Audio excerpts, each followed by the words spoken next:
వాక్యం వినడమే కాదు కానీ, దేవుని యొక్క మాటలు వినడమే కాదు కానీ, ఆ మాటలు విని విడిచిపెట్టేసే వారిలాగా ఉండకూడదు.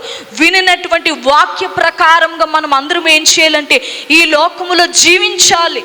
ఈ సీమోను గారు ఎప్పుడైతే వాక్యాన్ని లేదా ఆ యేసు క్రీస్తు ప్రభు గారు చెప్పిన మాటను విన్నారో, విన్న మాటకు ఆయన ఎలాగైపోయారంటే విధేయుడిగా మార్చబడిపోయారు. మరి దేవుడు కూడా శుక్రవారం మాటలో, లేకపోతే ఆదివారం మాటలో, దైవజనుల ద్వారానో, దైవదాసుల ద్వారానో, లేకపోతే నీ చేతిలో ఉన్నటువంటి యొక్క బైబిల్ గ్రంథం ద్వారానో ప్రతి దినము కూడా ఆయన మనతో ఏం చేస్తున్నారంటే మాట్లాడుతూనే ఉంటున్నారు.